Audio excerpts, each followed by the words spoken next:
Hello, Justin Forsman here, and I'm running for Vancouver City Council position number 2. And I want you to know, when they ask you, or they bring up Proposition 1, and they say, was it the right choice? We need to ask ourselves here in Vancouver. Raising taxes in order to make housing cheaper. Does that sound like it makes very much sense? Well, ask yourself that. I'm going to raise taxes in the name of making prices lower. You know, in some sick world that could maybe work, but I don't see the angle. That just seems like socialism to me. That sounds like taking money from people that have money and giving it, well, not even giving it to people that don't have money, but diverting it to the government, who's going to manage it more appropriately to those that have not. I don't see it working. If we're going to take money from people, what about these billionaires that are hoarding $50, $60 billion that are never going to spend a fraction of that before they die? Why don't we take it from the people who really swindled our country? But I'm not advocating that. I'm advocating we see all angles of this situation. We need to understand that taking money from people in the middle class and giving it to the government is not going to work. First of all, because the majority of the things the government gets involved in, they screw up. As government expands, our liberties get smaller. And so we need to understand why prices are so high. We need to understand why people can't afford anything. We need to understand why so many people have lost their homes, and why so many people are homeless in general. And other factors that play key roles in this, like maybe our criminal justice system, that's taking people away from their families, taking people away from their jobs. And a lot of these things aren't crimes that people should be necessarily going to jail for. They're what you would call victimless crimes, a lot of them.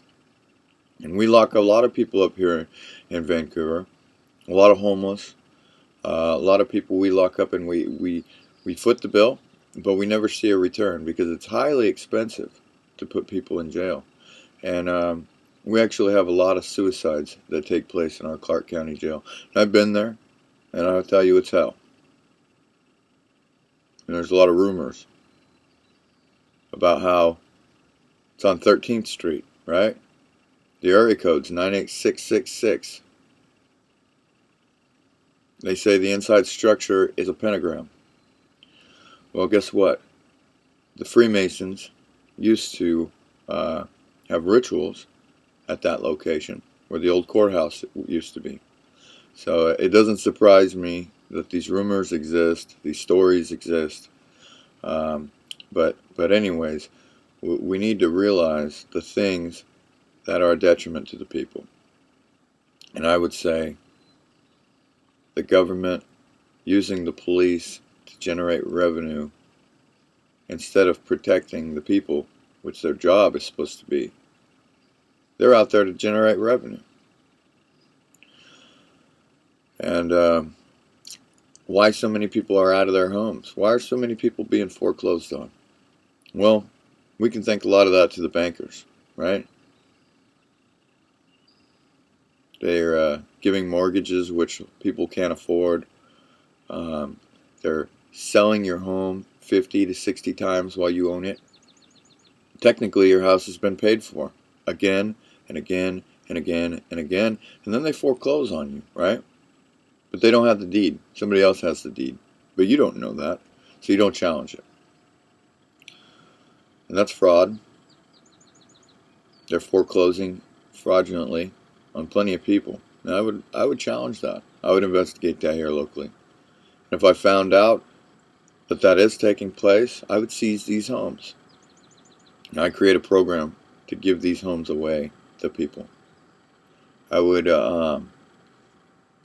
just have a requirement that they maintain a job and that they can provide clean UAs for a whole year, right? Clean UAs, marijuana and alcohol obviously would not be included, but other things such as heroin, meth, coke, things like that, definitely not in your pee or not in your blood. Because if you're serious about owning a home, you got to have a job and you ought to be clean from those drugs. So I would seize these homes and then I would prosecute the banks. I would give them a freebie, right? I would let them slide, but I would say you need to compensate these families in which you've taken these homes for the market value of their home, right?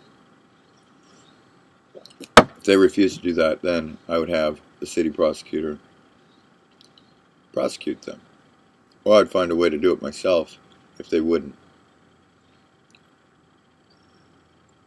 Because the city council member has the right to investigate, subpoena, collect information. And I plan to use that to my fullest. Now why don't we look at why housing is not affordable, right?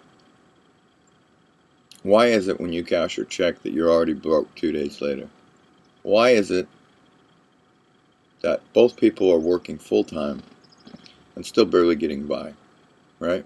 When, I don't know, 60 years ago or somewhere around there, it was on average one person worked, usually the man, and one person stayed at home, took care of the kids, and they got by. They on average owned their own vehicle.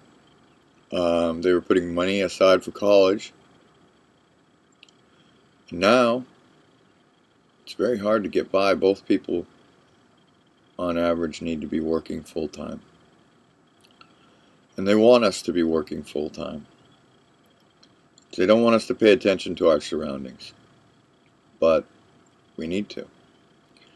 And if you think about the system and you realize what it is and you realize what our money is, you'll see our money is nothing. Our money is backed by absolutely nothing. It used to be backed by gold, but it's not backed by gold anymore. Our money is backed by absolutely nothing. And the Federal Reserve prints as much as they want, and that's why prices are so high. When they print money that's backed by nothing, it's called inflation. Now, as money becomes inflated, it's like you got the money going up at the same time, right? And then you got the buying power of the dollar going down. And there's never enough money to pay the interest. Because, see, all these bills that are printed by the Federal Reserve, there's interest attached to each bill. Each dollar bill has its own interest. And there's not enough money in existence because this is the money in existence, right? And here is the interest, right? So this is the money in existence, but there's a catch because there's actually more money needed to pay the debt, to pay the interest that even exists. So you can never pay the interest because the money doesn't exist. And as you print more money trying to pay that, you're in this game of trying to catch the interest you're never going to catch because there's no way to ever pay it. So the Federal Reserve System is a fraud. And I was watching this video and I realized that we're all working for money that's meaningless, right? And the bankers, they know this. They're enslaving us. And our birth certificates are a dang bond that they trade around and make money off us. We were put up as collateral. When the United States went bankrupt, they put the citizens and all their property up as collateral. We're collateral to the bankers. So we need to take charge of our lives. We need to do some radical things. And we need to understand that people are homeless because of the bankers. They are our enemies, the bankers. And we need to fight back against them. And I'm not saying you get your gun, or you get your pitchfork, or you get your torch and you go out and find a banker. No, I'm saying we need to fight them. And we need to fight them strategically. We need to do it with our hearts, with our minds, with our money. We need to do it with our votes. We need to really understand what we're up against here. We need to understand that there was a second constitution that's in existence. 1871. We need to understand why Abraham Lincoln was killed for issuing the greenbacks against the bankers. The bankers did not want him to issue those greenbacks. We need to understand why Abraham Lincoln essentially got involved with the Civil War. A lot of it had to do with slavery, but a lot of it had to do with state rights. We also need to look into John Fitzgerald Kennedy, JFK, and we need to understand why he was assassinated, right? Executive Order 1110. Now that was the Treasury issuing notes backed by silver.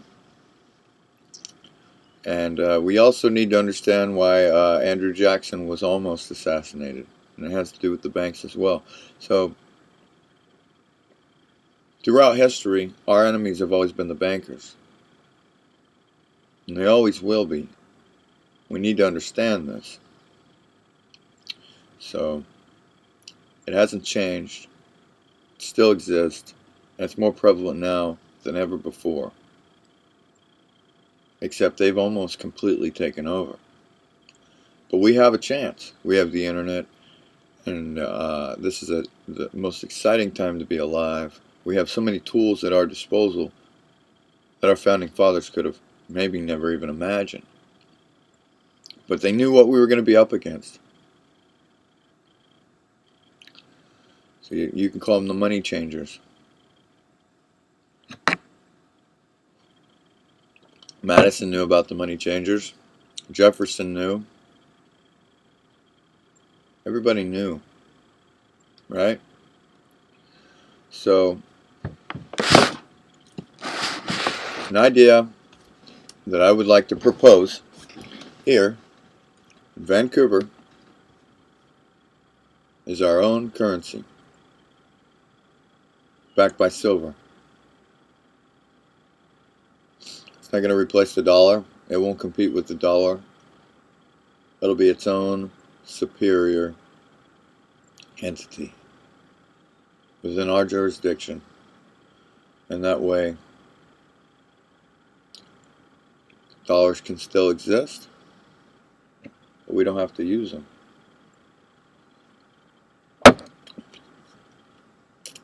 They'll be backed by silver, and they'll mean something. We need to start thinking with our minds, with our hearts, and we need to attack the system. We need to fight the establishment, and this is why I'm running.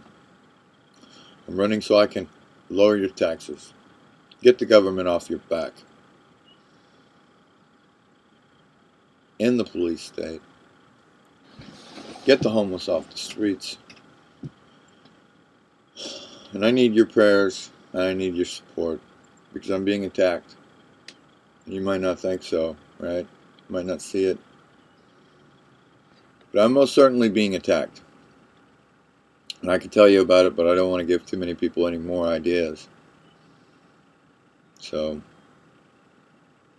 You have a good day, and I need you to vote Forsman for Vancouver City Council Position 2, and I need you to understand that it's more than just affordable housing that we face. We face a war within our government, within our United States, and it's a silent war.